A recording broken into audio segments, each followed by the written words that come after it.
Hi, I'm Deborah Pomeroy. If you've seen any of my other videos, you know that I worked on a STEM education project in Egypt for about 10 years.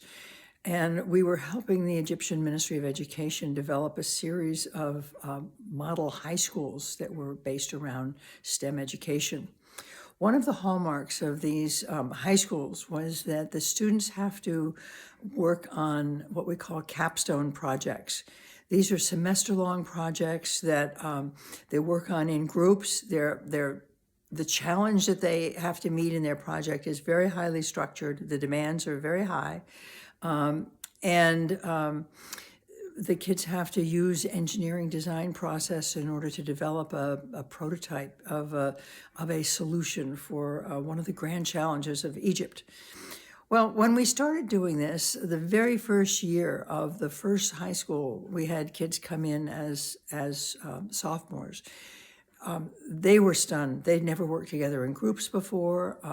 They had never done projects like this before. And so the first semester, their results were pretty naive. They were bumbling and a little rough around the edges.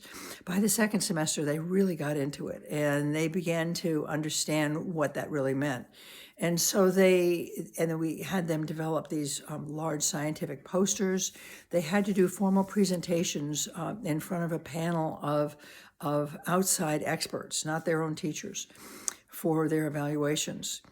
So the end of the first year, we took their projects and the kids to the University of Cairo, to one of the gymnasiums there. We had it set up, and they did their presentations in front of teams of outside evaluators. One of the outside evaluators was a dean of engineering at the University of Cairo. And afterwards, she said to me that she was just blown away. She could not believe the quality of the concepts as well as the skills that these kids were demonstrating. And these were only 10th graders. And she said, this work is about like the same quality or better than my master's students. Just an aside, other professors, even from the U.S., have had the same reaction when they've seen these Egyptian STEM school kids do their presentations.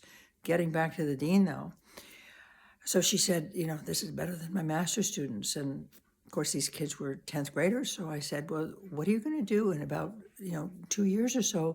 These kids are going to start coming into your university classrooms and be students here in Cairo. How are you going to handle that? And she was silent. She was speechless. She looked stunned. And that is the beginning of change at the university level.